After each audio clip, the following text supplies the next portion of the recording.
Can Clix and Veno actually win the FNCS LAN? After another 4th place for Clix in FNCS Grand Finals, the question on everybody's mind now is, can Clix finally get that FNCS win, and not only get an FNCS win, but do it at the biggest stage of a global championship? Subscribe to the channel if you guys are new. Hitting 100,000 subscribers would be like winning FNCS to me. So if you want me to be able to win FNCS, please subscribe and turn on notifications. Use code KDog in the Fortnite item shop if you want to support me even more. Follow me on my Twitter at KDog to keep up to date with everything to do with Fortnite competitive. Without further ado though, let's get straight into today's video. All right, so we have to start off with their drop spot. And now their drop spot was the thing that honestly is going to make or break your whole LAN event and basically your whole tournament. And they are still landing at the same spot they have been landing at all chapter long. And a surprise thing, and something that is going to benefit them a lot, is they are currently uncontested at Sandy Steps. The team that was actually landing on them before is the current Asia FNCS winners, Koyota, but they have just recently completely changed their drop spot. They no longer want to contest Clix and Veno, and honestly I feel like that is a kind of a smart move, not only because of I feel like Clix and Veno are some of the most underrated off spawn fighters in the game, but also you already know the Clix fans would be absolutely going crazy if they ended up doing bad in globals because they were contested by like a smaller region team. But it looks like they're going to be uncontested at the new spot they're going to now as well, so best of luck to them, and hopefully they're able to do well from their new spot. The other benefit of Clix and Veno actually landing Sandy is because of the forecast tower that spawns very close to them. The only real competition they are going to have for going for that forecast tower is it looks like Peterbot wants to go for it as well. If you have seen the map though, it looks like Peterbot is currently triple contested by both Threats and Swizzy and Vaniac. Now depending on how that off spawn situation goes, like whether or not they're fighting each other at the raft or if they're all just splitting it, it could give Peterbot enough time to be able to go for the forecast tower, but I think he is most likely going to be too busy with the other teams at his own POI to also be able to get forecast on top of that. I don't know if you guys have seen the recent news or not, but Vaniac has an interview on August 23rd with the US Embassy to see if he's able to get his visa approved for globals. Now if you don't know, there's been so many other players already that haven't been able to get their US visas approved, so that means that they just won't be able to play. If you're wondering how players like Iamzo are now in globals, it's because Cheeps, who is now Iamzo's duo for globals, his old duo was not able to get his visa approved. And if you don't know what that means, it's basically just like you need to be able to get your like certain papers to be able to work in the United States. And since Fortnite is technically their job and they are going to be making money from the global championships, they need to get a visa to be able to be approved to do that. But the United States just simply will not allow some of the players in specific countries to be able to do that. I think there was already like 2 or 3 different players that are just not going to be able to go, and their fills are still being determined. The point that I was trying to get at after saying all that is if Swizzy is not able to get his visa and he's not able to play at the LAN event, that means that Peterbot and Poyo will probably just be single contested by Threats, and then they will probably just end up splitting the POI, which gives a higher chance for Peterbot to be able to go for the forecast tower, which in turn would be worse for Clix, because obviously Clix doesn't want to have to fight a team to get the forecast tower, and the forecast tower is such a big part of their game that if they're able to get this every single game without any troubles, then it will help their chances of winning tremendously. One of the things that I feel like people don't really give Clix enough credit for is how underrated of a LAN player he actually is. Clix has said himself on stream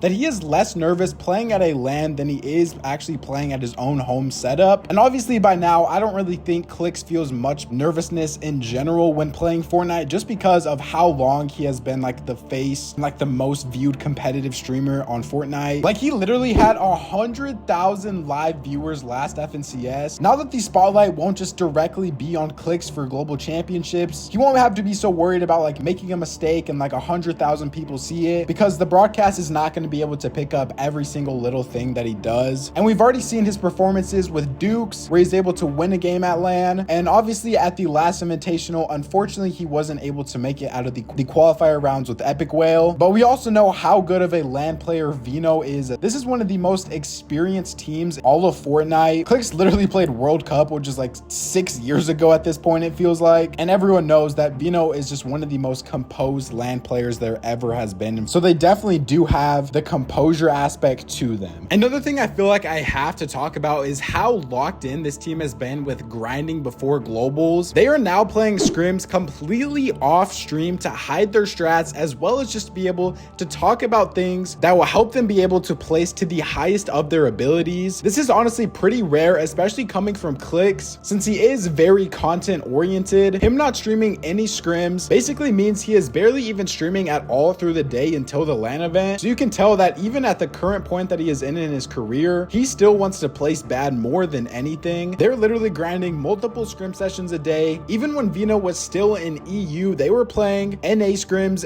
and then they were also playing like EU evaluation cups when Clix was in NA. If there is something that they can practice, they will be there, and they are grinding harder than ever right now. I think Clix really knows that this is his best chance he is ever going to get to be able to place well, not only just in FNCS but at a LAN event in general, and he really doesn't want to waste this opportunity. So it's super good to see that he is taking the steps to be able to perform at the best of his ability. To me, they are already a top 3 NA team. I think the only teams on NA that are better than them currently is obviously teams like Peterball and Pollo, and then I feel like Acorn and Cold are also still above them. But this was a team that was literally 3 games away from winning last season's FNCS Grand Finals, and they honestly really should have won last season's Grand Finals. So if they're able to stay uncontested, there is really no doubt in my mind that this team has the full potential to be able to win the LAN event. If they stick to their strict schedule of just strictly grinding and fully focusing on the game, there is nobody that can stop them but themselves. And going back to what I was saying about them being a top 3 NA team, I think EU is definitely known as like the quote unquote better region, but if they're a top 3 team on NA, that probably means they are around like a top 5 to top 7 team in the whole world. So why wouldn't they be able to win the whole thing with all those factors going for them? Let's have some fun conversations on what this would mean for both of the players if they were able to win at global championships. Starting off with Veno, does this put Veno in the GOAT debate discussion now? This would be his 3rd ever FNCS win, as well as placing 2nd place at a LAN event and having an FNCS win with Clix, getting Clix his 1st ever FNCS win on top of all of that already. And I feel like if they do win, Veno is going to have some absolutely crazy pop-off performances in this tournament. So you already know with the whole recency bias thing, I think Veno will go into some people's top 3 for greatest players of all time. This is one that I'm honestly more curious to hear your guys' opinion about in the comment section down below, and what you guys really think about this, because obviously the whole GOAT debate right now is like Booga, Miro, and Tayson, and that's what it really has been for the past like year and a half. So I think it would be cool to include some new faces in that and maybe take out someone from that top 3 as well. But someone that this would mean extra mentally more for is obviously Clix. Clix would finally get his 1st ever FNCS win after dedicating literally years of his life to this game. I want to show you something that Veno actually said at the beginning of last season, which was one of the main reasons why he played with Clix, and how special this would truly be if they are able to get the job done. What do you want to do by the end of 2024, Veno? All I want to do is I want to give Clix his best ever placement. That's all I want to do. You know, I do want to compete in Dallas, you know, honestly, all I want is to give Clix his best ever placement. I think he deserves it for how long he's been playing. I think he deserves it for how much entertainment he's given, you know, people watching Fortnite and kids growing up.